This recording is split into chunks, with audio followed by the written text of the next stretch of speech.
Now I've got my notes.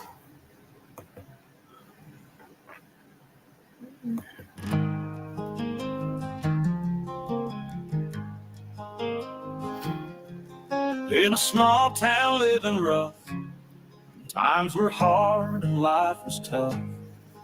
On the porch we'd find our peace, talking about the land of the free.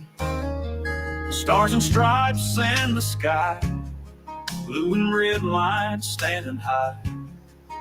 But beneath the freedom's call lies the story of us all. A conversation with the mutts, just a whisper in our thoughts, talking about the dreams we chase in this vast American space.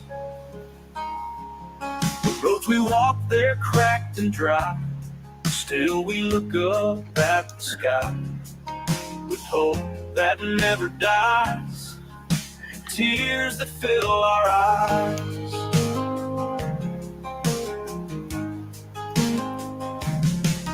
Thunderstorms and desert plains, echoes of our joys and pains.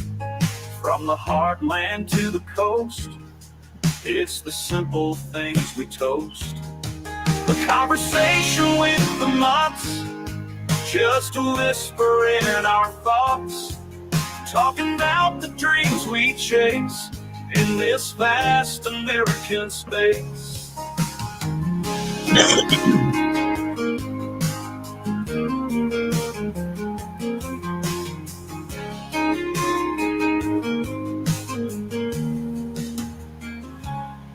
The roads we walk, they're cracked and dry, still we look up at the sky with hope that never dies, and tears that fill our eyes. They're fast American space.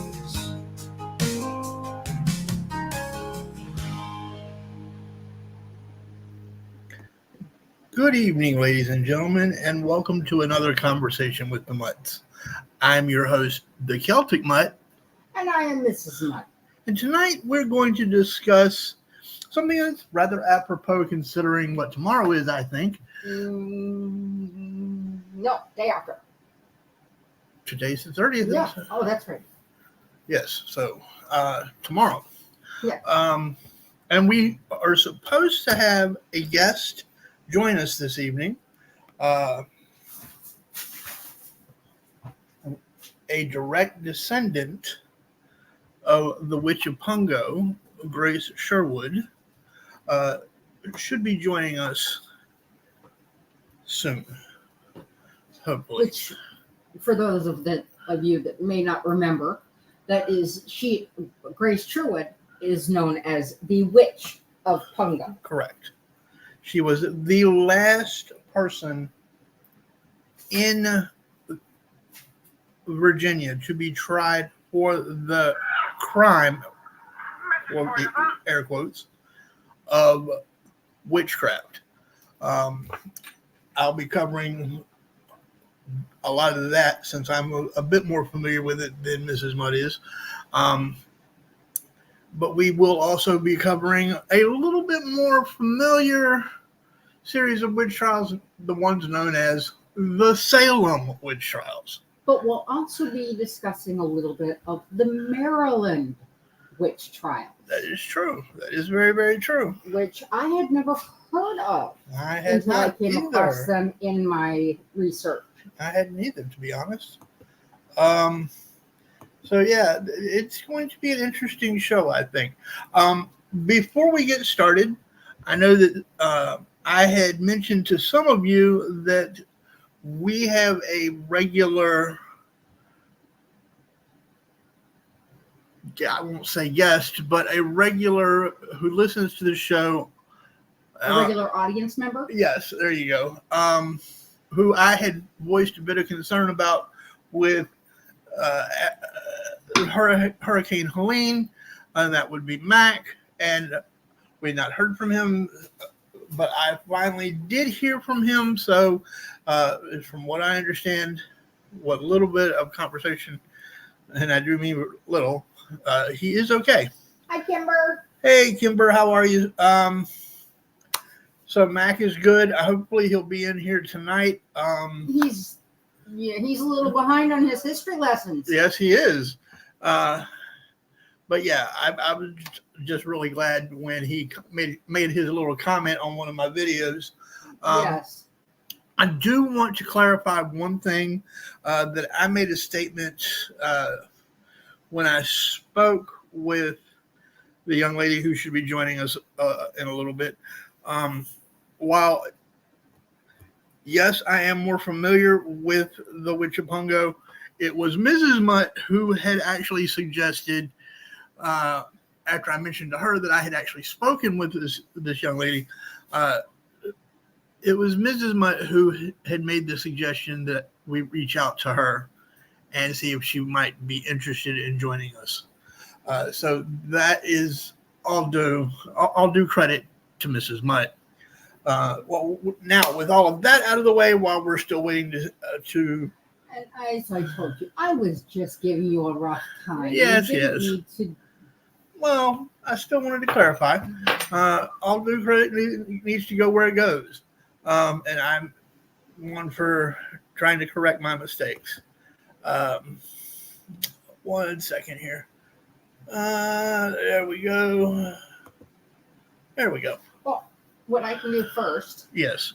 is just so we understand how they define witchcraft Mm-hmm. for this. In this case, it was a term usually applied to harm brought upon others through the use of supernatural or occult powers. The person engaging in witchcraft is called a witch, while the act of causing harm may be termed cursing, hexing, bewitchment, or malfeasance. Malfeasance? I believe it's. I've never heard. That's a I'm new. betting it's Latin. Okay. A belief in malevolent witchcraft is often found across, or has been found, across many societies throughout recorded history. So I just wanted to point out this is not this is not just saying, well, they practice witchcraft and it's just harmless little things that they're doing. They're accusing these people of cursing, hexing, bewitching, and what have you, causing harm. Yes. I will say that as a side note, I personally don't believe in good magic versus bad magic. You know. Well, there are several. I just want to make sure that Right. we're pointing that out because there are people out there that believe distinctly between white magic and dark magic. Right. I personally think it's all Right. Well, with our Yeah. religious beliefs. right. Right. Yeah. But there are people out there. Yes, so there I are. want to make sure Right. that we're defining this. Right. So and that's really not. We're not really going to be getting into that Right. that aspect of it But I tonight. wanted to explain that that's Correct. what they're being accused of. Right. With that said, I am going to let Mrs. Mutt start off because she covered the earlier parts of the trials, plural. I am going to highlight some of the key players. Okay. Well, first of all, we have the fact that there's actually two different Salems in Massachusetts. Or at least there was at that point. You have Salem Village. There was in the late 1600s, the Salem Village community in the Massachusetts Bay Colony, which is now Danvers, Massachusetts, was fairly small and undergoing a period of turmoil with little political guidance. There was also a social divide there, dividing the leading families, as well as a split between factions that were for and against the village's new pastor, Samuel Parris. Good old Samuel Parrish or Paris. Yes. He's He's going to be a major player. You will understand why I chuckle in a little bit. And then some young girls of the village, two of them were related to Paris, started demonstrating. One was his daughter, was it not? One was his daughter and one was his niece. Yes. I believe. And I can I know I've got that documented in my notes. Demonstrated strange behaviors and fits. They were urged to identify the person who had bewitched them. Their initial accusations are actually what gave way to the trials, hysteria, and frenzy that resulted in further accusations, often between the differing factions. And now these trials started in June of 1692, and lasted through May of 1693. Mm-hmm. And they were a series of investigations and persecutions that caused 19 convicted, quote-unquote, witches to be hanged and many other suspects to be imprisoned in Salem Village, which, like I said, is now Danvers. Danvers is still a small town. Right. And I'm speaking on that because when I lived up there, I used to have to drive into Danvers periodically to pick up rental cars. Anyway, that's a side note. The witch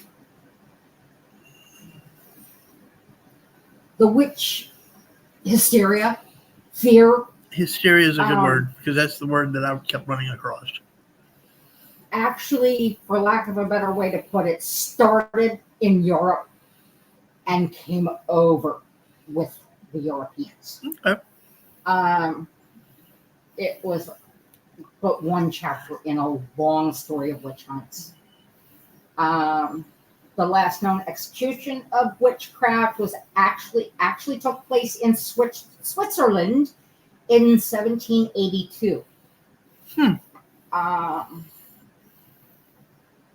I never would have equated Switzerland with witchcraft.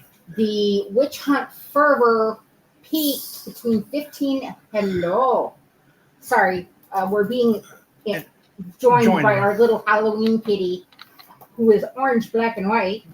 And she's on my laptop, of course, blocking my notes. Hello, Trinity. And you have scrolled me God knows where.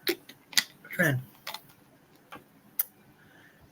She feels she needs to be a part of the show as well. She needs to make her presence known. Hi, baby.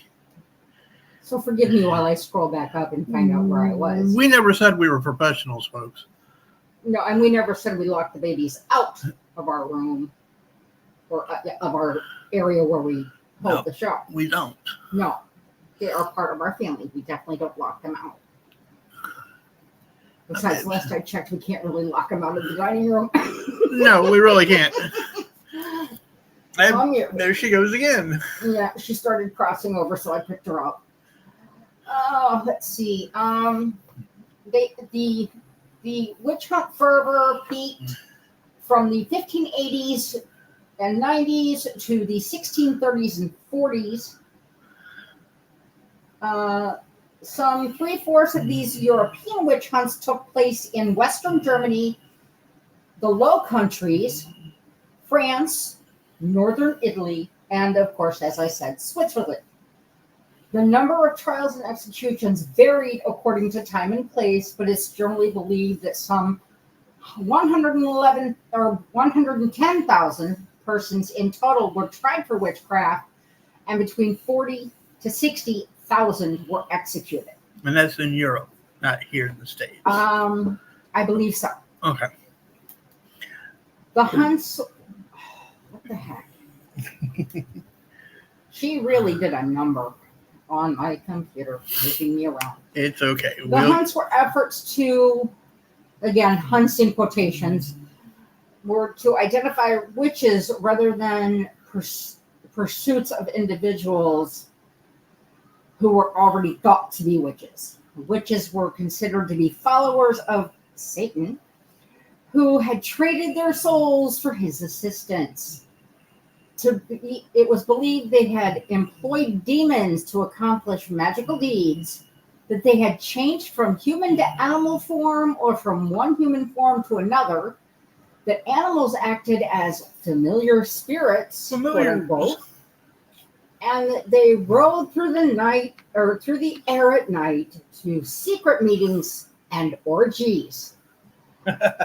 There is little doubt that some of these individuals did worship the devil and attempt to practice sorcery with harmful intent. However, no one ever embodied the concept of a witch as previously described. Baby girl, if you won't let me hold you. The process of identifying witches began with suspicions and rumors. Pardon me. Accusations followed, often escalating to convictions and executions. The witch trials and executions came about as a result of a combination of church politics, family feuds, and hysterical children, all of which unfolded in a vacuum of political authority. Again, this is where I get into, there were two Salems in the late 17th century.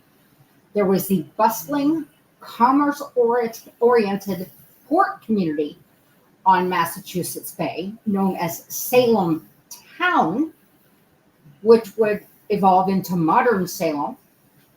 And then roughly 10 miles or 16 kilometers inland from it was a smaller, poorer farming community of some 500 persons known as Salem Village. It was the village, not Salem Town, right, where that suffered the witch trials.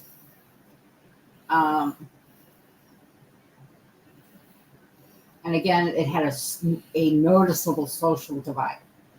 I'm sure. And it was exacerbated by rivalry between its two leading families, the well-heeled Porters, who had strong connections with Salem Town's wealthy merchants, and the Putnams, who sought greater autonomy for the village and were the standard bearers for the less prosperous farm families. Squabbles over property were commonplace, and litigiousness was rampant. It was through the influence of the Putnams that a merchant from Boston, by way of Barbados, Samuel Parris, became the pastor of the village's Congregational Church. Parris, whose largely theological studies at Harvard College, now Harvard University, had been interrupted before he could graduate. Honey, I have a question. Yes. Do you think he ever parked his car in Harvard's yard? I don't think he had a car. You don't think he had a car? That's wicked bizarre. Anyway. His studies had been interrupted before he could graduate, was in the process of changing careers from business to the ministry. He brought to Salem Village his wife, their 3 children, a niece, and 2 slaves who were originally from Barbados. John Indian, sensibly a man, and Tituba, a woman. There is uncertainty regarding the relationship between the slaves and their ethnic origins. I do need to clarify one thing. I found that Tituba, because she is one that I did cover, Tituba wasn't from Barbados. Well, I have here that it is uncertain regarding their relationship. Actually, they believe that she was a part of the Anahuac. Well, I got here that they believe that she may have been of African heritage, and she may have been. They may have been of Caribbean Native American heritage. Actually, and I found that Tituba may have been Anahuac from Venezuela, Venezuelan heritage. I'm thinking that they thought Barbados because the group Right. went from Barbados To, to well, Salem. yeah. Well, yeah. Well, and to be fair, Venezuela is very heavily influenced, or was very heavily influenced by the Caribbean, the Italians, and the Spanish. So, I mean, is it possible? Yes. Now, again, Harris was a businessman before he transitioned to the ministry. So he shrewdly negotiated his contract with the congregation. But relatively early in his tenure, he saw greater compensation, Ah. including ownership of the parsonage. Hmm. For those of you who your church doesn't have a parsonage, so you're not familiar with that term, that is the house. The minister lives in, or the family. Yeah, the family lives in that the church owns. Yes. And that did not sit well with many members of the congregation. Paris's Orthodox Puritan theology and preaching also divided the congregation, a split that became demonstrably visible when he routinely insisted that non-members of the congregation leave before communion was celebrated. Huh. In the process, Salem divided into pro and anti-Paris factions. That stands to reason.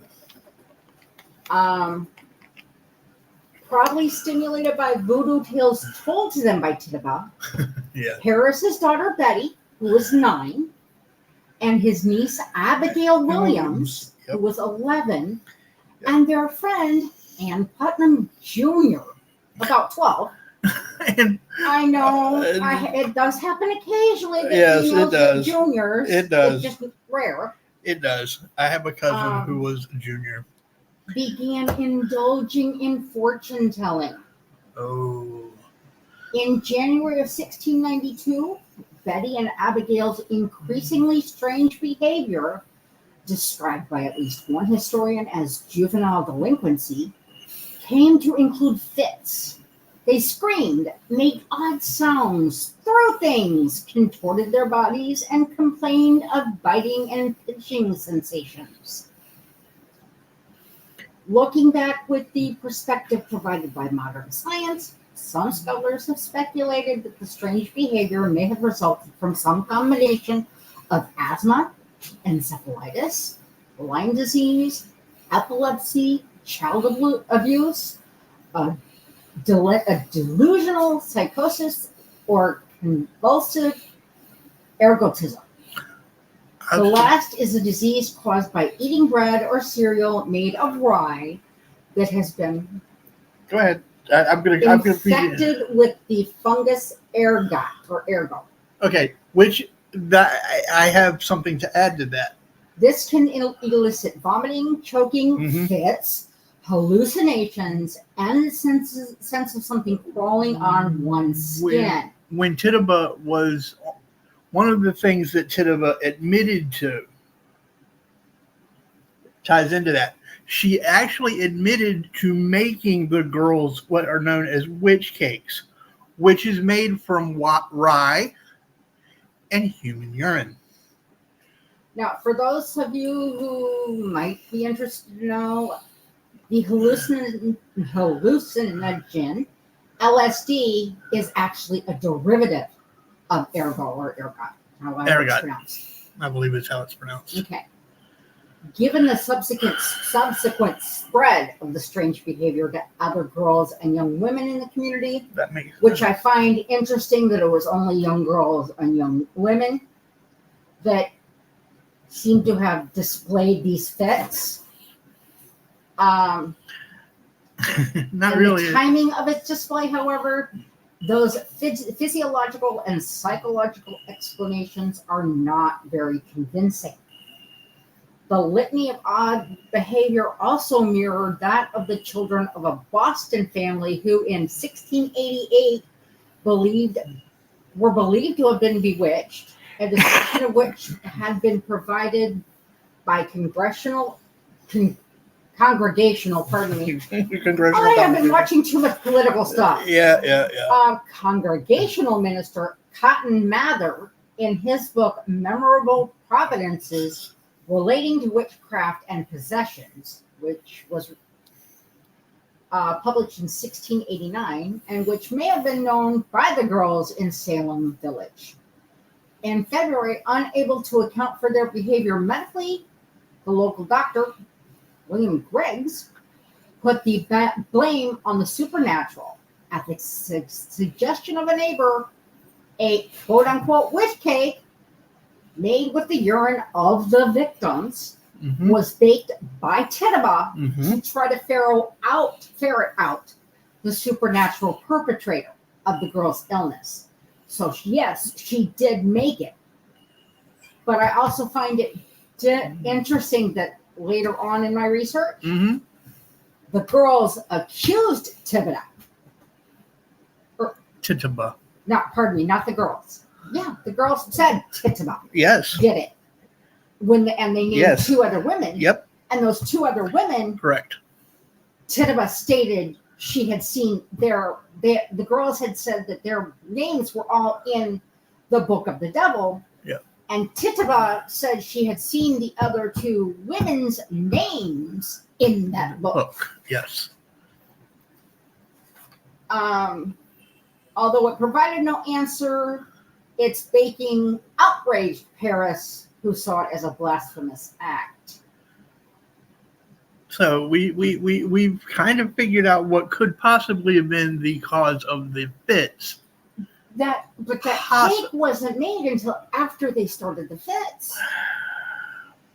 According to what that said, Yeah, but they continued. Those fits still continued. So what I'm saying is it could have it could have contributed to the continuation. exacerbated. Yes. but it couldn't have triggered. No, but it could have exacerbated. Right.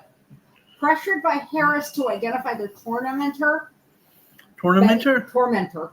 Betty and Abigail claimed to have been bewitched by Tituba and two other marginalized members of the community, neither of whom had attended church regularly.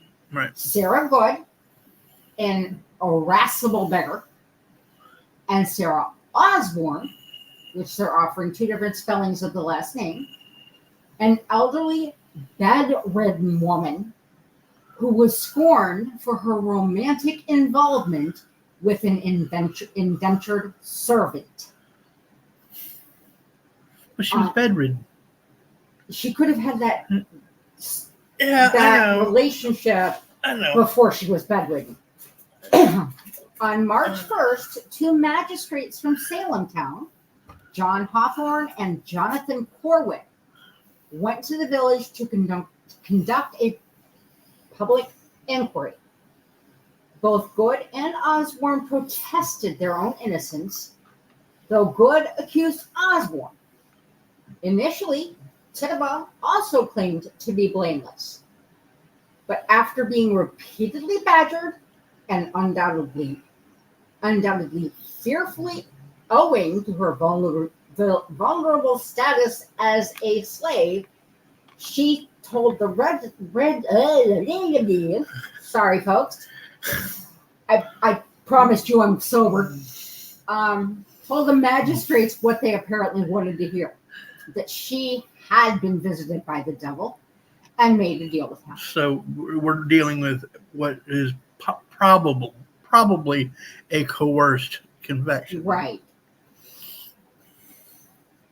In 3 days of vivid testimony, she described encounters with Satan's animal familiars and with a tall, dark man from Boston who had called upon her to sign the devil's book, in which she saw the names of Good and Osborne, along with those of 7 others that she could not read.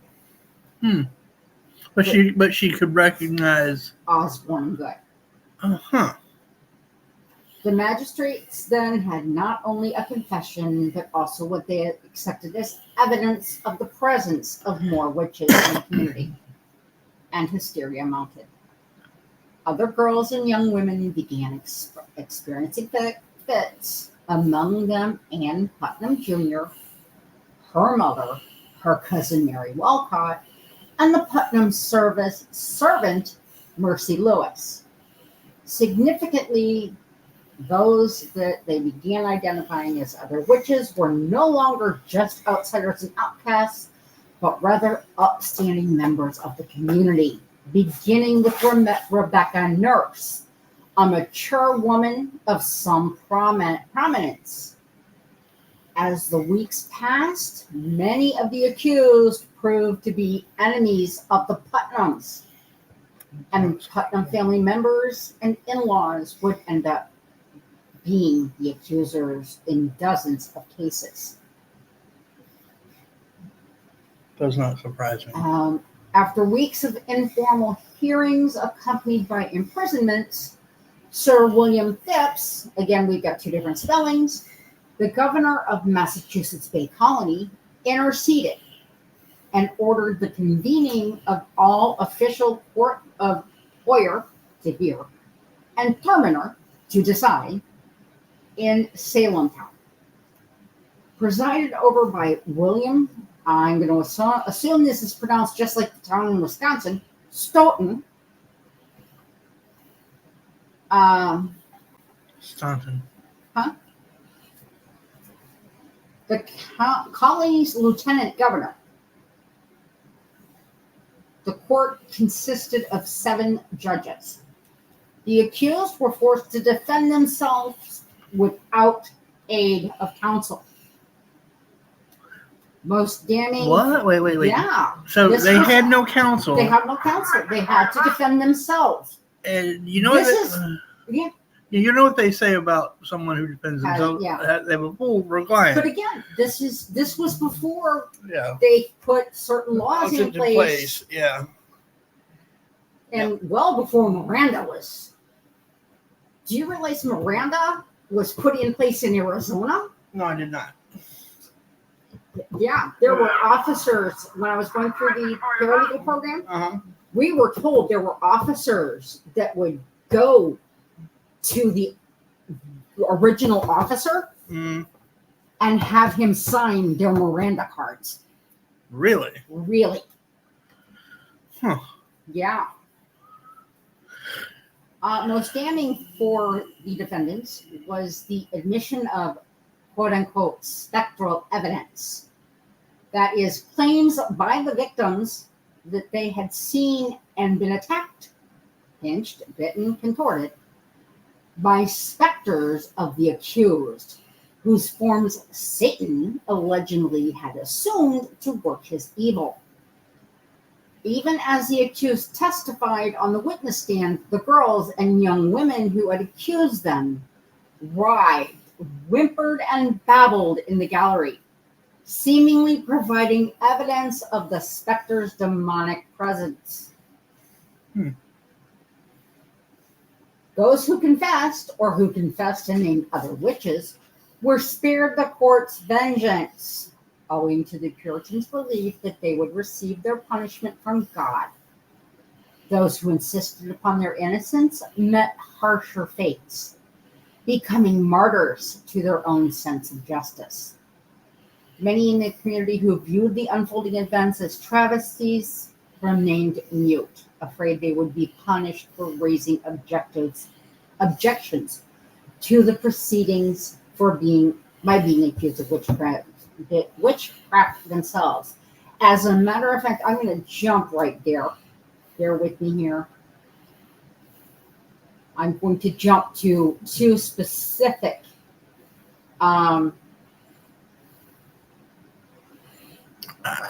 victims. Okay, go ahead.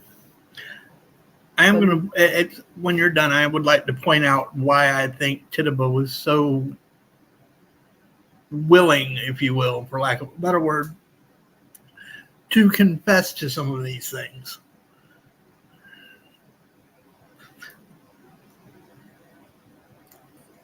So while you're doing that, I'll go ahead and interject here for a moment. Tituba went on trial on May 9th, 1693, after spending 15 months in prison awaiting to go to trial to begin with. However, the jury declined to indict her, and she was the last suspect released, which, last suspect released, having spent 15 months in jail, waiting to go to trial, all to have it tossed out anyway.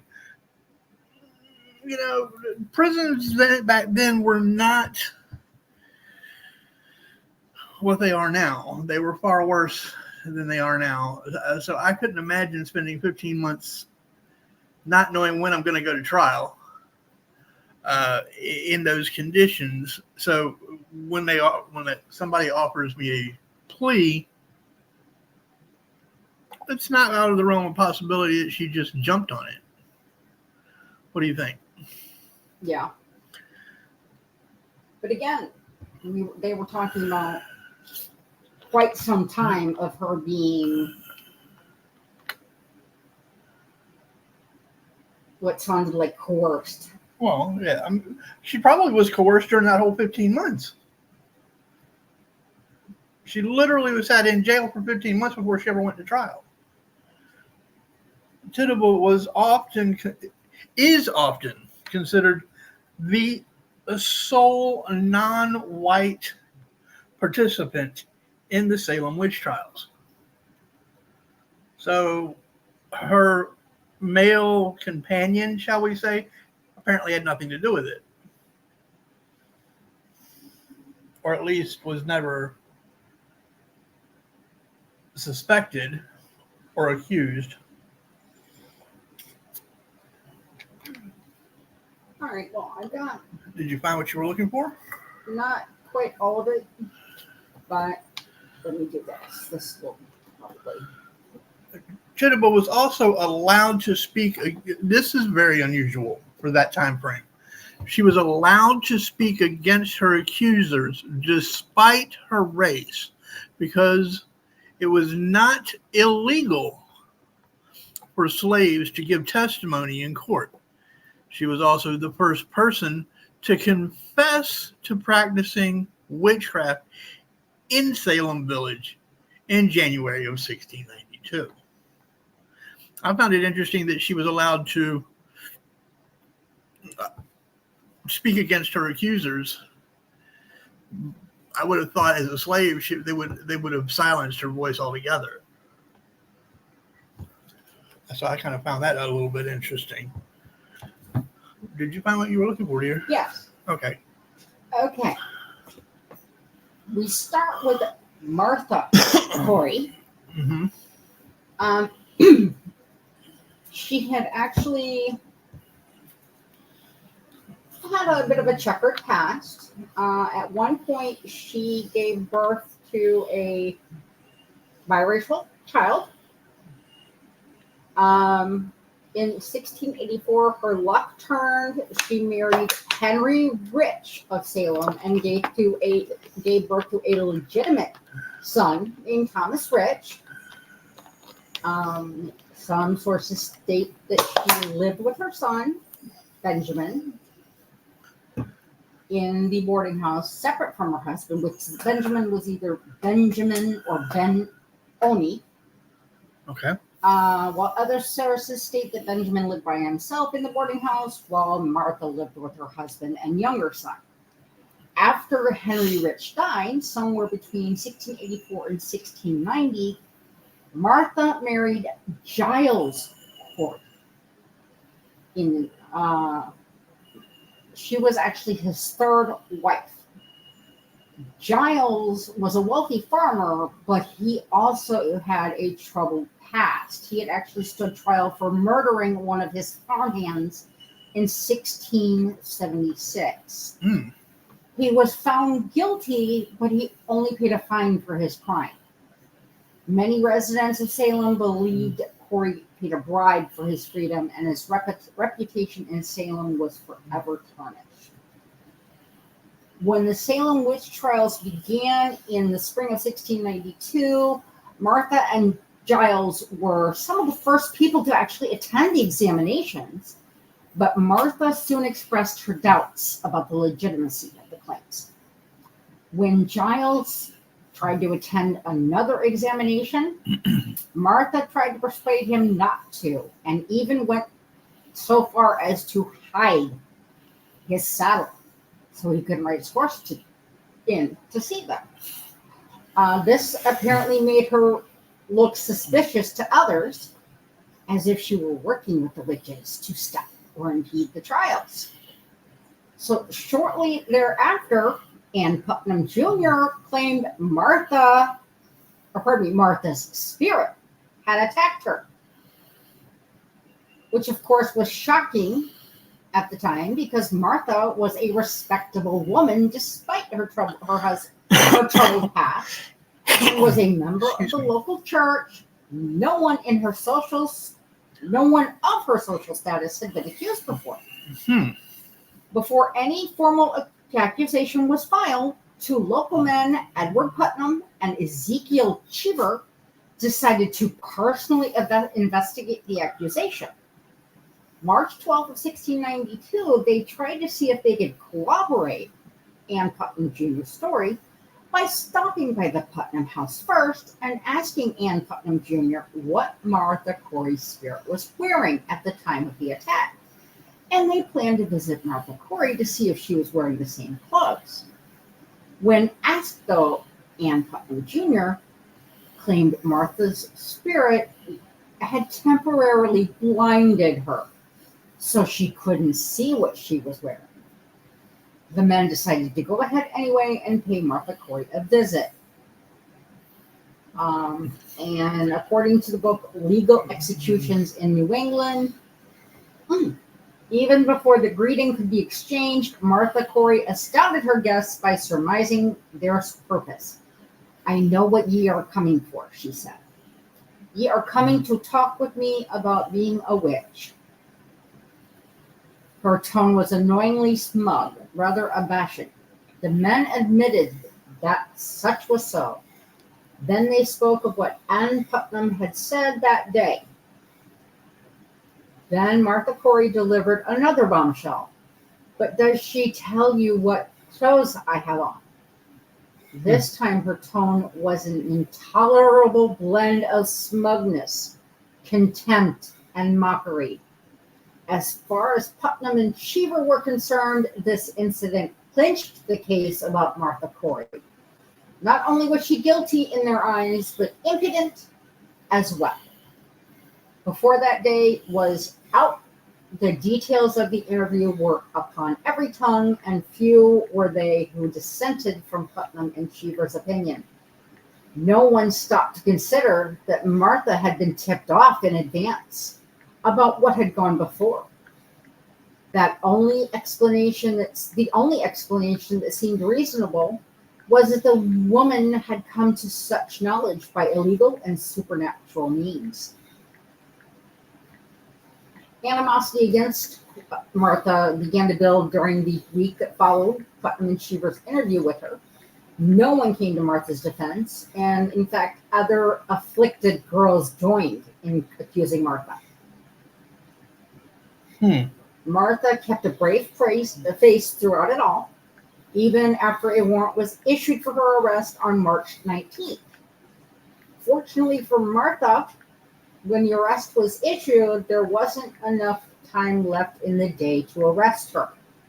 It was also illegal to serve warrants on Sunday. Therefore, Martha was free until Monday, and she decided to take advantage of the opportunity, according to the book Legal Executions in New England.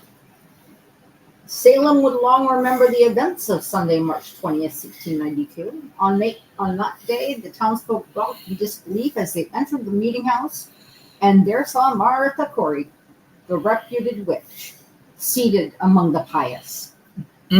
Such effrontery was unparalleled. There was the nemesis of the community, dressed in her Sunday best, taking part in divine worship, and there was nothing anyone could do about it. Martha was still a de facto member of the church, and fully entitled to all of its privileges as long as her arrest warrant went unserved. Neither parishioners, ministers, nor the governor himself could legally eject her under such circumstances. Martha knew that, and she used the occasion to publicly defy her enemies. I like that. Bold. Yes. Strong woman. A first-hand account of that day in the meeting house was later published by Reverend Deodat Lawson, a previous Salem minister who had returned to Salem that March to find out more about the suspicious activities in the village. I'm not going to go into his account. The following day, Martha Corey was arrested and brought to the Salem Village meeting house to be examined by Judge John Hawthorne. Hawthorne badgered Martha throughout the examination and accused her of lying to the court multiple times. Almost immediately after the examination started, Hawthorne demanded to know more about the day Putnam and Cheever visited her home. They actually have a portion of the transcript, but I'm not going to get into that. I found that I did find Grace's transcripts for a few of her trials, and they are extremely difficult to read. This goes on so far. I mean, she's accused of all this, and then because she went so far as to hide his saddle and try to keep him from going to the trials, they actually called Giles to testify against her, and he did so. His own wife. Yes. Wow. I wonder, do you think it was jealousy that prevented or that caused her to? What do you? I know we weren't there, but what do you surmise was possibly the reason that she didn't want him to go? Yeah. She doubted their legitimacy, and she didn't think they should be going. I mean, if you have friends in the community, right? Okay. Let's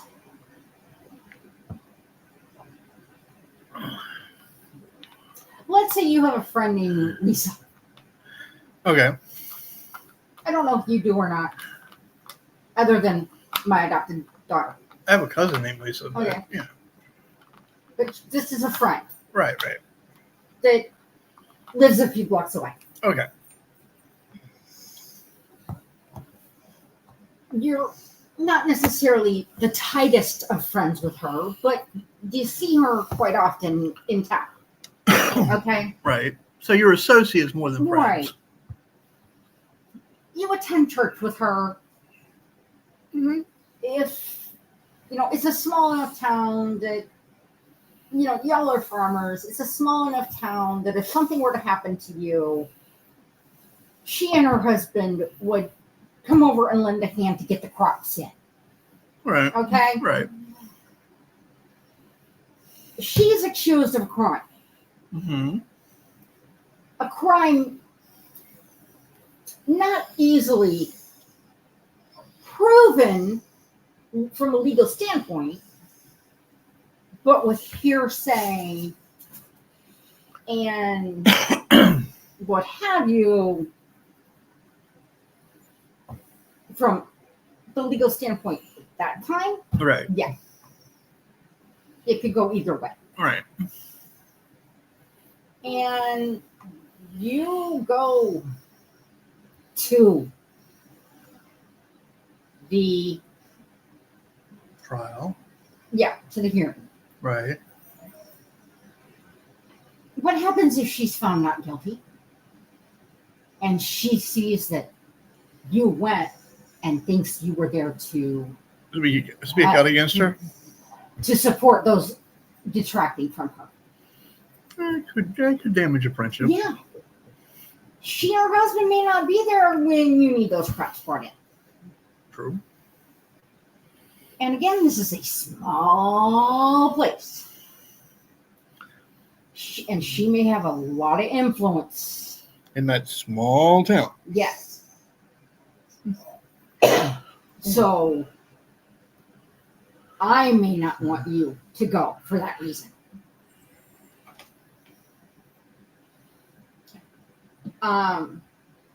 Well, like I said, she didn't want Giles to go. And they asked Giles. And Giles said okay. And testified against his own wife. Ooh. Well, No bueno. let's think about this. No bueno. What's that old phrase? Guilt by association? Yeah. So guess what happened next? Yeah. He was indeed accused. Guilty by association. So,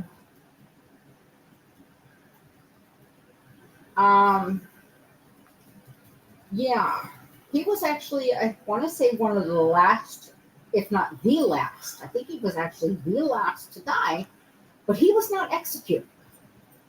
No. No. Was that the gentleman that was pressed?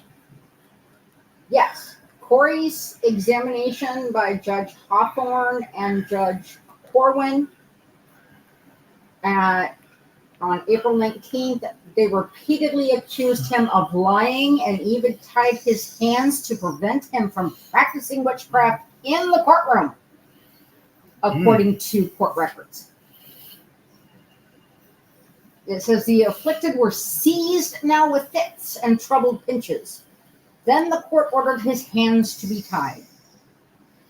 And this is a bit of transcript. Magistrate, what? Is it not enough to act witchcraft at other times, but must you do it now in the face of authority? Corey, I am a poor creature and cannot help it.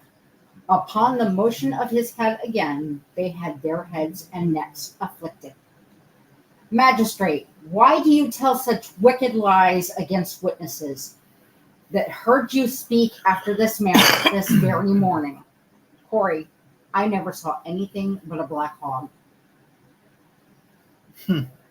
That's what he had said about when he was asked about that morning, is he hadn't seen anybody or anything. He had just seen his hog.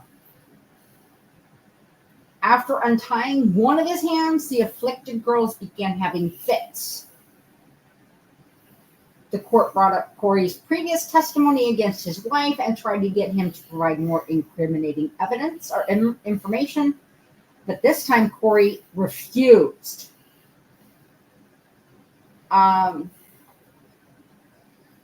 Although Corey had initially believed in the witch trials and willingly participated even against his own wife, it became apparent during his examination that he was no longer willing to do so. In fact, he was so resistant to participate in the witch trials, his own trial never moved forward, and he was never convicted because he died while being tortured by Sheriff Corwin that September. The torture was the result of his refusal to continue with the trial. He pled not guilty when his case went to trial in September. He had taken advantage of a widely used legal tactic known as, quote, standing mute, when he was asked the customary question of whether he would accept a trial by a jury of his peers. English law at the time ordered any prisoner who stood mute to be tortured in an attempt to force a prisoner to talk. Okay, I cannot pronounce this. I believe it is a French term, but the tactic in English translates to strong and harsh punishment. The exact torture procedure consisted of stripping the prisoner naked, laying him on the ground, and placing a board with heavy stones on top of him. The weight was slowly increased over the course of several days until the prisoner yielded. The idea to torture Corey may have been inspired by a letter Thomas Putnam sent to Judge Sewell, reminding him of the murder Corey was involved in years before. Knowing that he would probably die anyway, if not in jail, then on the gallows, many historians believe Corey refused to continue with his trial because he was determined to avoid a conviction before his death, so his estate would pass down to his grown children instead of being claimed by local authorities. Yet, according to the book The Salem Witch Trials, a reference guide, Corey had already taken precautions to block local authorities from seizing his land. Although that particular punishment had never been used in the colonies before, according to Charles Wentworth Upham's book, Salem Witchcraft, published in 1867, Sheriff Corwin used this method of torture in an empty field on Howard Street next to the Salem jail, where Corey was being kept for 2 to 3 days in September of 1692. During his torture on September 18th, Giles was excommunicated from the church on equivocal grounds. The court documents argue that he was either guilty of witchcraft or of suicide due to his choice to endure lethal torture rather than enter a plea. Either way, he was considered a sinner and was cast out of the church, just as his wife had been a week earlier on September 11th of 1692. Giles' excommunication was later rescinded in 1712, and Martha's was rescinded in 1703. After days of being tortured, Corey finally died on September 19th. Due to the gruesome and very public nature of Corey's protest, it is said to have caused many Salem residents at the time to rethink the witch trials, according to the book A Historical Sketch of Salem, 1626 to 1879. Many historians consider the death an act of protest, according to the book Witchcraft at Salem. According to court records, it appears that despite Giles' efforts to protect his assets after his death, Sheriff George Corwin attempted to extort the Corey family for money by threatening to seize the Corey estate if they didn't pay him. Land grab. Yeah. They actually, in the article I find, Mac, how are you, buddy? Hey, Mac! They actually gave an excerpt from a statement from Corey's son-in-law, John Moulton, that was submitted to the court in 1710 while seeking damages for Martha and Giles' imprisonment and death. Good to see you back, by the way. I've been worried about you, Mac. I've actually made some inquiries. Got nowhere with them, but I did make some inquiries. Yeah, we're glad to see that you're back. You're safe. Yeah, you had the mutts worried. I'm going to say that. Yeah.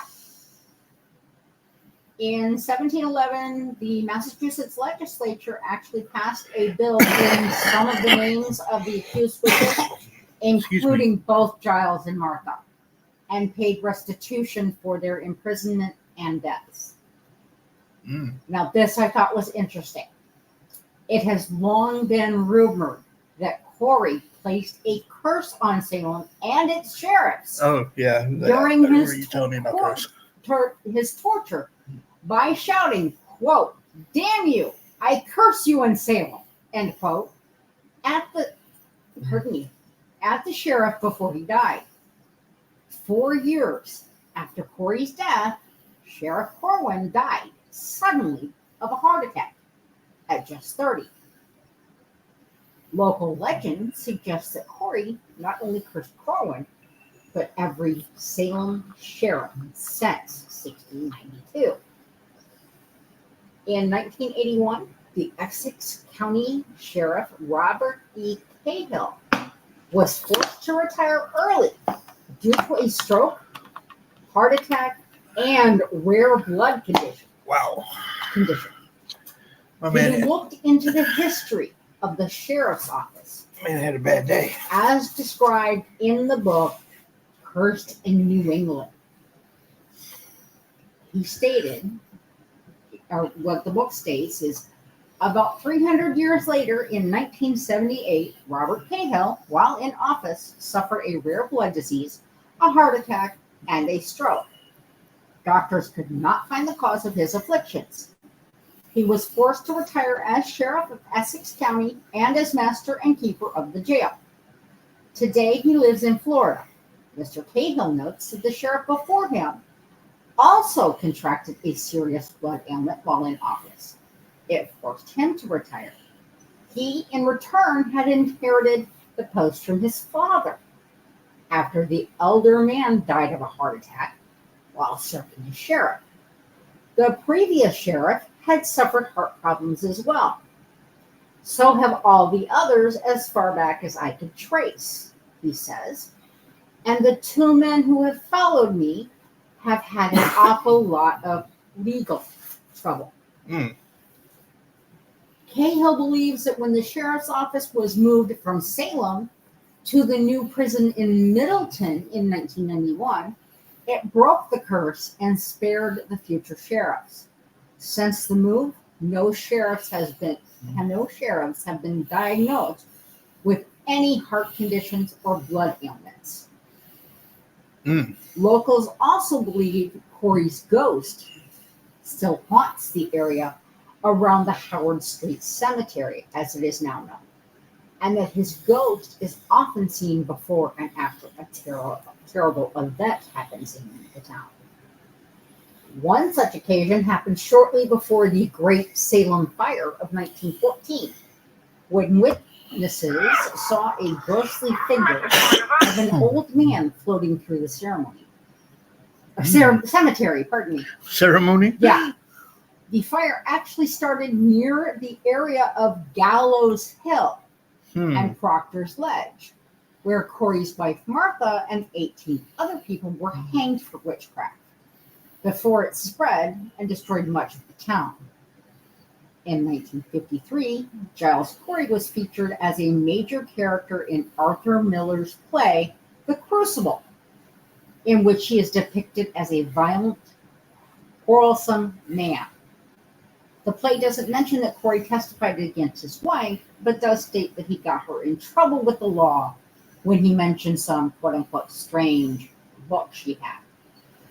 The play also hints at the murder Corey committed years before and states it was, quote, never brought to light. His memorial marker is located at the Salem Witch Trials Memorial in Salem, Massachusetts. Giles and Martha Corey also have two memorial markers at their former farm near Crystal Lake in Peabody, Massachusetts. Peabody. It's Peabody. Peabody? It's Peabody. Okay. Don't do that to me. By the way, folks, this is going to be an extended show because I haven't even covered Grace yet. And somehow I don't have my... Oh, let me go back. I'm going to go ahead and jump in here if that's okay. Yeah. You pretty much have covered everything I had on Tituba. So I'm sorry. No, you're fine. That's fine. I didn't realize you were going to go quite as in-depth with Tituba because I had originally said I was going to knock it out. But it's all good. So I'm going to go ahead and jump straight into Grace. Apparently our guest had some sort of a family situation. I don't know. Some sort of conflict. And was unable to show up. But perhaps at another time we will have her on. By the way, she is the I believe she said it was ninth great granddaughter. I thought you'd said 8. Maybe I'm wrong. Eighth or ninth. I'm not sure. I don't remember right off the top of my head. Eighth or ninth great granddaughter of Grace Sherwood, also known as the Witch of Pungo. Now, Grace was accused of witchcraft at least 4 different times. The first being in 1697, she was accused of casting a spell that killed a neighbor's bull. The case, hogs and bulls. yeah, the case was dismissed by both parties, but Sherwood sued for defamation. And then again in 1698, Grace was accused of witchcraft by 2 neighbors who claimed she bewitched their crops and hogs. There we go with hogs again. It all comes down to livestock, folks. She sued for slander again, but lost, and her husband had to pay court costs.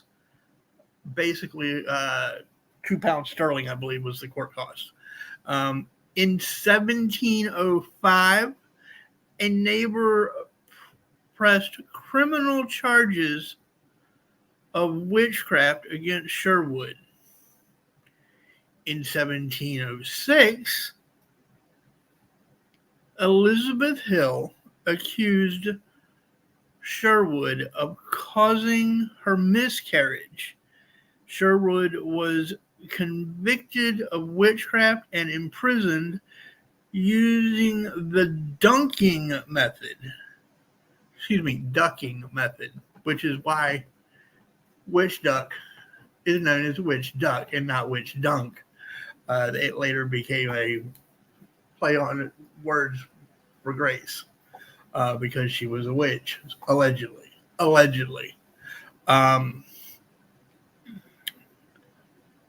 But the justices ordered a retrial instead of sentencing her to death. It's not known if a second trial ever took place.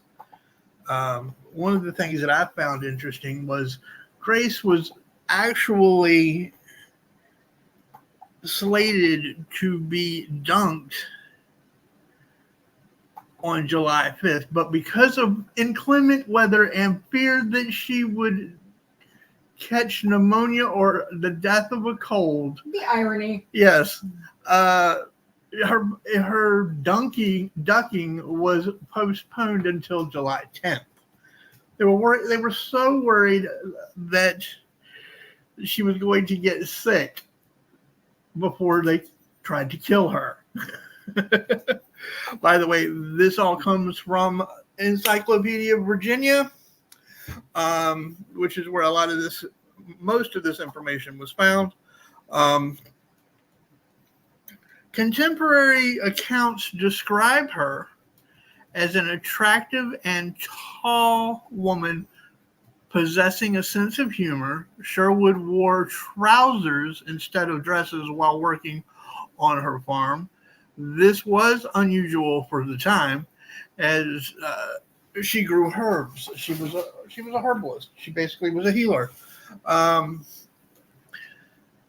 midwife. I've always admired herbalists. Huh? I've always admired herbalists. Yeah. The combination of clothing and good looks was said to have attracted men and upset their wives. Sherwood's biographer and advocate, Belinda Nash, suggested that Sherwood's neighbors may have been jealous of her and that the witchcraft tales may have been conjured up in an effort to remove her and subsequently get her property. Sherwood was a party to at least a dozen lawsuits in which she had to defend against accusations of witchcraft, or in which she sued her accusers for slander. Bless you, by the Thank way. you. I may be doing more. Okay. Well, then I'm going to save all of the bless yous up until you're done. And then I'll issue one big one. How about that? Bless you. Thank you. In 1680, Grace, actually, she was Grace White, the daughter of John White, and let me find her mother. I don't have it in here. In 1860, Grace White married a respectable small-time farmer and landowner, James Sherwood, in the Lynnhaven Parish Church. The couple had 3 sons, John, James, and Richard. Now, what's interesting is the young lady that was supposed to have been on the show is supposed to, if I remember my facts correctly, was supposed to have actually been a descendant on Sherwood's daughter's side. Now, I never found anything that said she had a daughter, but what our guest brought up in the phone conversation that I had with her, and I'm being very careful because I don't know what name she wanted me to use, and she's not here. So Right. Yeah, we don't want to dox her. I'm not trying to dox her in any way, manner, shape, or form. She is supposed to have been a direct descendant from the daughter's side. Now, what she brought up was they may not have tracked daughters at that point in time. they may not only that, but James may have been married prior, and the daughter was actually the stepdaughter. Okay. Grace's father. Well, that means she wouldn't have been Grace's third blood. Unless they adopted her. Unless she adopted her, which was common practice back then. Grace's father gave the Sherwoods 50 acres of land when they married, and on his death in 1681, Mr. White left them the remainder of his 145 acres. Grace Sherwood grew her own herbs, which she used to heal both people and animals. She was also, as I said, an active midwife. When her husband died in 1701, Grace inherited his land and never remarried. Contemporary accounts describe her as an attractive and tall woman who possessed a good sense of humor. She wore trousers instead of dresses while she was working in the farm. That may have triggered some issues as well. Yes, and I'm getting ready to cover that. This was unusual for that time, and the combination of her clothing and good looks was said to have attracted men and upset women. Jealousy rears its ugly head, I believe. The Sherwood biographer and advocate Belinda Nash suggested that Sherwood's neighbors may have been jealous, you think, of Sherwood, and were trying to subsequently acquire her property by discrediting her. Well, one of the articles I came across, and unfortunately I don't have any notes from it, did discuss the fact that many of the victims were accused because they had power. Mm-hmm. Yeah. There is power in beauty. There is power in land ownership. even though they were poor and a lot of them were sharecroppers for that area. Yes, but owning that land. Owning that land, yeah, probably put her into a different category. Yeah. The first accusations against Sherwood came to court in early 1697. Richard Capp alleged some of these. I will be honest with you folks. Some of these accusations, reading them now, some 300 years later, really kind of cracked me up a little bit. Like I said, the first accusations of Sherwood came to court in early 1697. Richard Capp alleged that she had used a spell to cause the death of his bull. The court made no decision, and the Sherwood filed a defamation suit against Capps that was resolved by a settlement. Now, I'm going to interrupt here for just a Okay. second. Okay. They're not defining spell. No, they're Was not. it just words? Or was it that she fed the cow something in the process? It doesn't And say. I say that because they just had a case, or they're dealing with a case in the Pacific Northwest, where I believe it was the Pacific Northwest. I may have my region wrong. So They're upper dealing- northern I northern may have the Mexico. region wrong. It may have been Right. Nevada. I'm not Right. remembering correctly. Anyway, go ahead. But the woman claimed to have had a miscarriage. But she had posted some things online where she apologized to her little boy. She had not announced that she was pregnant, but her mother had pictures where you could definitely tell where she was pregnant. And Yeah. then suddenly she wasn't. The babysitter of her other children Uh-huh. had seen things as well. Well, somehow they found out that she had been taking cinnamon.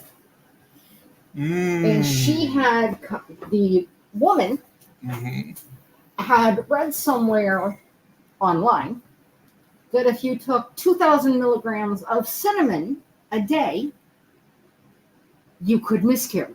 It could trigger a miscarriage. She was taking 4,000. Damn. Pardon my language. To be honest, she had been through some rough stuff. She had to leave her children with this babysitter for long periods of time while living in her car. She had just moved in with an older gentleman, her and her children, into his spare room. This older gentleman was into meth and would often pressure her into doing meth with him, which occasionally she said she would do.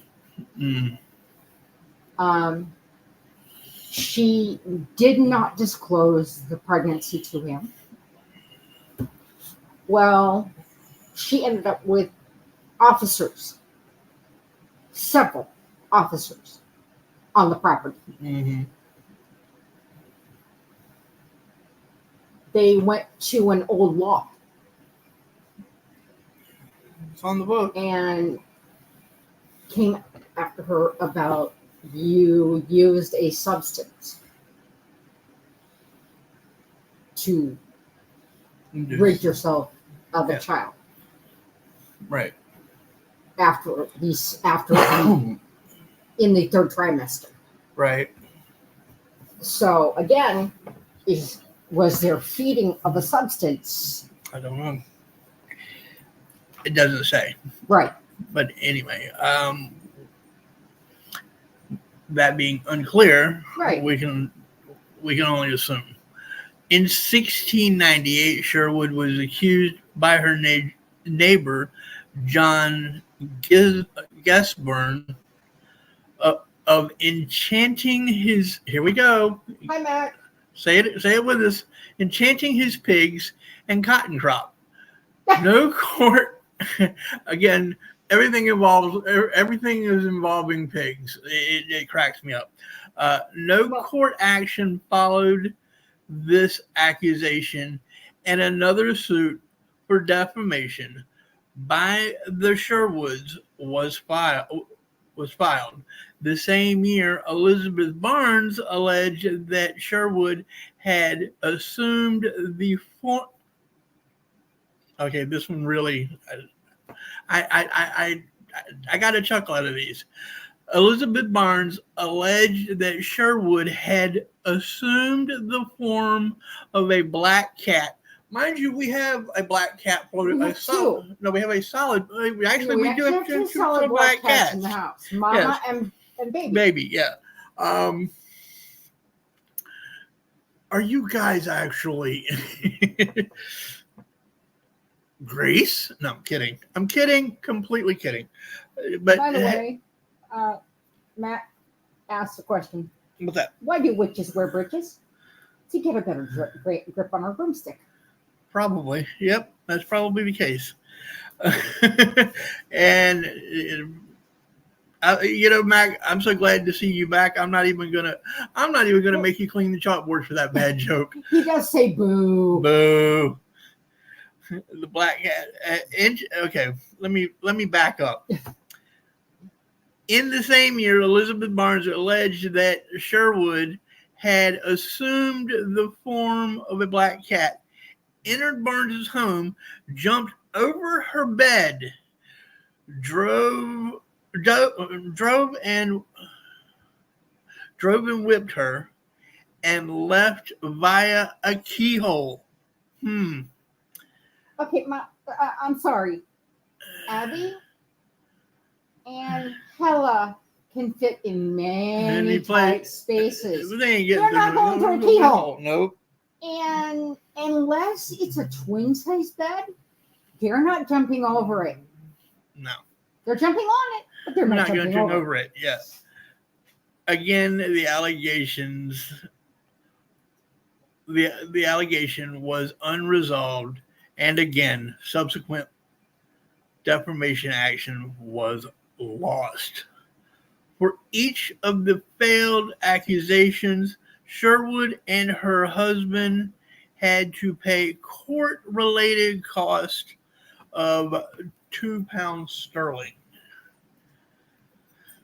Now, I know this is a Virginia witch trial. Yes. I thought it was very interesting. I'm just gonna. By the way, Max says thank you. He's tired of cleaning up there. I thought it was interesting that I had looked into the Virginia witch trials. And part of the reason that Virginia their witch trials did not take off so much as the Salem. Yeah, without the hysteria, is because the clergy were not involved with the courts. Well, and they weren't so staunchly religious, and there were less women in the area. Yeah. So the men in the area were willing to overlook a little sorcery. Yeah, basically. When women are scarce, you kind of have to overlook certain things. Right. Sherwood was sued. Sherwood sued Hill and her husband for assault and battery, and on December 7th, 1705, was awarded damages of 20 shillings, £1 sterling.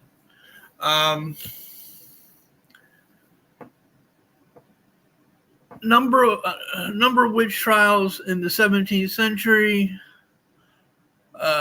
Although Virginia records survived, very few of them survived from that era.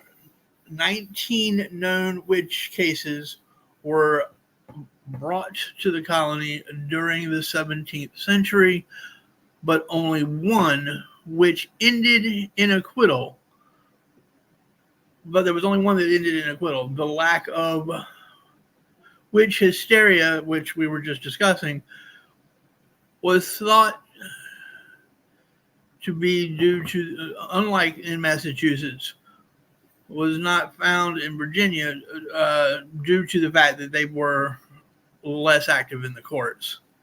The clergy, I mean. Mm-hmm. Now, one of the other things that I found interesting that I have not actually, hold on, let me back up because I'm jumping all over the place here. Grace was definitely, in my opinion, the target of prejudice more than anything, due to her good looks and the fact that she was a landowner. So that's kind of what after reading through all of this, that's kind of what I deduced. Yeah, and I want to point out Giles was not the only man accused. Oh no. But a lot of it was by their neighbors, and all of it was by their neighbors, really. Well, some of it, if I remember right, was the church as well trying to annex additional land. I didn't run across that with Grace specifically. And I didn't see that in Massachusetts, but I know I had heard that previously. Yeah. Maybe that happened more in Europe. Perhaps. Elizabeth Hill accused Sherwood of causing her miscarriage. Sherwood was convicted of witchcraft and imprisoned using the dunking method by the justice's order. A retrial, like I said, was ordered but never took place. Now, I believe I covered this, but y'all have to forgive me. I'm still, a little foggy brain. A little bit. I can't remember if I brought it up here or when I was talking with you and the subsequent relative of Grace's. She was slated to be ducked, as the term is used, on July 5th. But I don't think you discussed it here. Yes, you did. Due to the rain. Due to the rain, it got moved to the 10th. Yeah, it got moved to the 10th because we don't want you dying of a cold before we kill you. Yeah, you can't get pneumonia while it's raining and we're putting you in the river. Right. Yeah. I thought it was you and your mom tried to explain this to me, but I still, because there would still be currents. They bless the water, but it's a river. This is because that particular river was more like a pond. It really was. It does not have, and did not then have, I would assume, much in the way of flow in that area. Correct. I want to more of a still. It was more of a still source of water, as opposed to a flowing river. So that's part of why they blessed it, because I understand your point about we're going to bless the water. Wait, but bring that water back. We just blessed that site. Bring it back. No, they can't do that. Yeah. It's not stationary water. But they can also bless the whole river. I mean, that's like, let me explain. That's like when you and I pray at night and we pray a hedge of protection around the house. Yes, we're praying for the house doesn't move. Even if it did, it wouldn't matter. Even if it did move, it wouldn't matter. Yes, but The house is a finite area. The river. You have to also remember that the river encompasses the banks. Yes, And those banks don't move. yes, they do actually. You never set foot in the same river twice. You never heard that phrase? No, I've never heard that phrase. The banks are always changing because of the flow. Okay, if you say so, dear. I can understand. I can understand it better than I can explain why they would bless the river as a whole. Even though it's moving, the blessing still moves with it. Does that make sense? We're not going to get into a whole religious discussion here about it. But I can understand it. And I pretty much have covered everything that I had on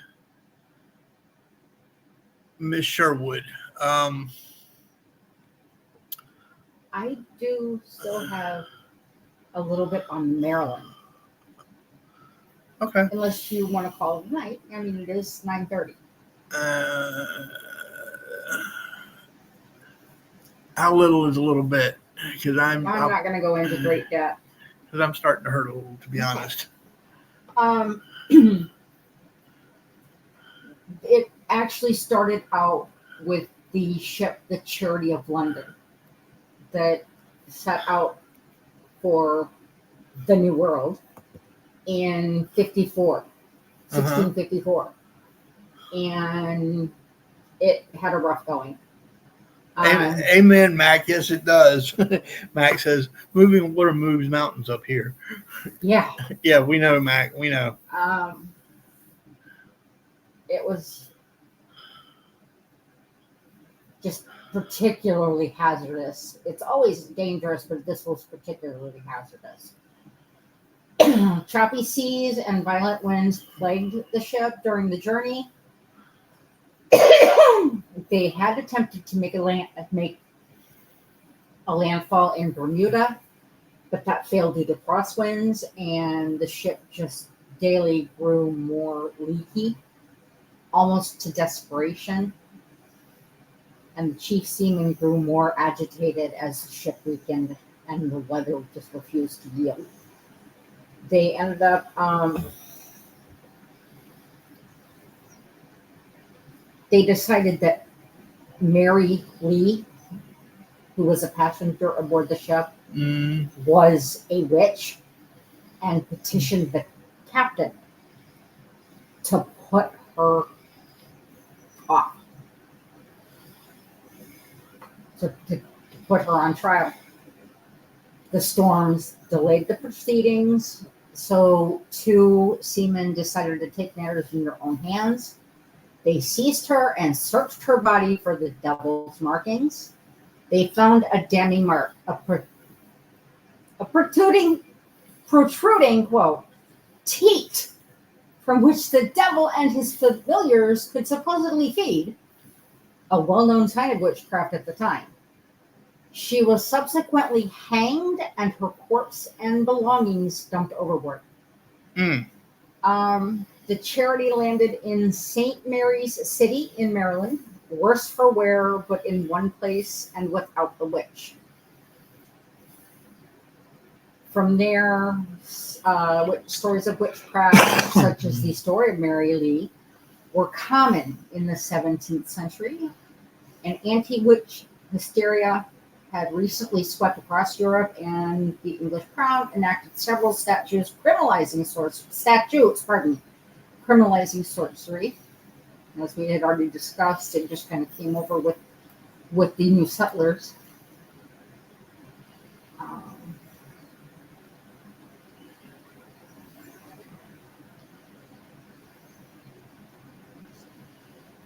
Rebecca Fowler holds the dubious honor of being the only person executed for witchcraft in Maryland. In 1685, Fowler was found guilty of bewitching Francis Sainsbury and several others in Colbert County. Her victims Her claimed fumble. that her evil incantations had left them, quote, very much the worse, consumed, pined, and lamed. The exact nature of the harm Fowler caused was not included in the court documents, but any manner of bodily weakness, injury, or illness could fall into those categories and was common in describing symptoms brought about by witchcraft. John Cowman became perilously close to stealing that title from Fowler, as he was convicted of witchcraft and sentenced to hang in 1674 for bewitching the body of Elizabeth Goodale. But luckily for Cowman, as he stood at the gallows with the hangman's noose around his neck, he received a pardon from the governor. Talk about your last minute. Yeah. Oh, I do need to mention one other thing. Okay. Involving Grace. After everything, on the 300th anniversary of her dunking, Mhm. Governor Tim Kaine of Virginia actually gave her a full pardon. That is awesome. So she has since been fully pardoned of all What year alleged. was that? So 300 years from 1706 would have been 2006. I think I was here actually. Yeah. They actually had at least one particular story where they said that, it wasn't all that uncommon, for example, for a begrudged Let neighbor me make sure to I'm right. mysteriously fall ill, or his or When her did the governor pardon? his or Grace her Sherwood? chickens would be suspiciously killed one night. Such is the story of the last witch ever tried in Maryland. Virtue Viole of Talbot County. She found herself on trial in 1715 in Annapolis after a quarrel with a fellow spinster, Eleanor Moore. Eleanor, accused Virtue of cursing her tongue, which rendered her unable to speak. Let me interject here real quick, and I'm not trying to cut you off. I did find on July 10th, 2006, Governor Timothy M. Kaine on that Monday gave an informal pardon to Grace Sherwood, who 300 years ago became Virginia's only person convicted as a witch. So she did receive a full pardon by Tim Kaine in 2006. So we now know. The jury, however, was not convinced of Virtue's guilt and acquitted her of all charges. Falsely accused witches were not without recompense. They could sue for defamation of character, and a few were awarded damages, which were often a few hundred pounds of tobacco. So your cases, they got a pound or two of sterling. In Maryland, they got a little bit of tobacco. Yeah.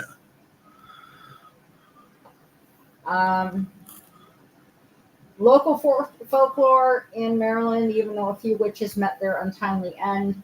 Hold on, Mac commented. Mac, you were welcome here anytime. Thank you for popping in and letting us know that you're okay. If you need anything as far as an ear to bend or whatever, hit me up. Yes. Please. Like I said, we were genuinely concerned, and I was beyond thrilled when you made your comment about my video. That let me know that you were okay. So thank you for doing that, and we are thrilled to have you back. And Matt, the name in the chat without the spaces is my Gmail address if you want to reach out to me. And you know my email is celticmutt1970 @gmail. So by all means, if you need to reach out, please do. I would love to sit down and talk to you about what's really going on out there. So if you're okay with that at some point, I would love to sit down and have that conversation. Anyway, for those of y'all who don't know, Mac lives in the western part of North Carolina and was So essentially Appalachia. essentially got hit by Appalachia, yeah, Helene. which was hit by Helene. So yeah, we are. I was worried. I will be honest and tell you that yes, I was worried sick. We were both very concerned because we hadn't been able to hear from him and hadn't been able to reach him. Yeah. So, how much more do you have? Because I am really, I'll be honest, I'm starting to hurt. I was just going to touch on the folklore. Okay. Many local folklore tales are rife with legends of evil sorceresses and superstitious anecdotes or bewitchments. Glass bottles containing sharp objects such as pins and urine were buried under the entrances of a home to prevent the witch from entering the property or cursing the inhabitants. These so-called witch bottles have been unearthed in archaeological digs across the state. The urine, quote, was the most important ingredient in witch bottles, as it is the agent with which the spell is turned back upon the witch, end quote. I'm curious. I need to reach out to my buddy who's an archaeologist and see if he's. Yeah, I am serious. Yeah, he. For those of you who don't know, I have a friend who I went to high school with, who is an archaeologist here in the local area, and he specializes in the colonial period. So I'm curious. I'll have to reach out to him and see if he knows anything. This goes on to say that they were also buried upside down to reverse the black magic. They were a suspicious lot. Another trick to keep the witches at bay was to place a broomstick across the threshold of the home's entrance. Another one that I didn't know anything about until yesterday. I ran across a video in Appalachia. It was believed that if you put a mirror on your porch, it prevented the devil from entering your home because he is so vain, he would spend the entire night looking at himself in the mirror. So yeah, there's a lot of superstitions and that sort of thing. I find this one about the broomstick across the threshold interesting.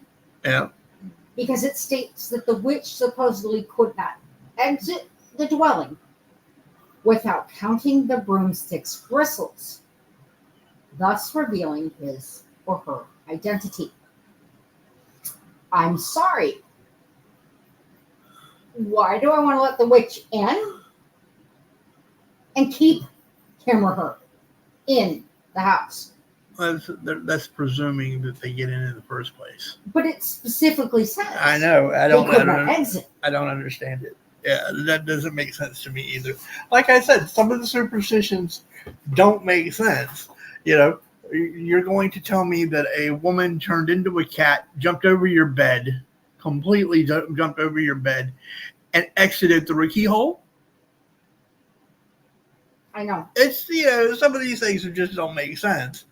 But, superstitions are funny things. No, they've got a story of.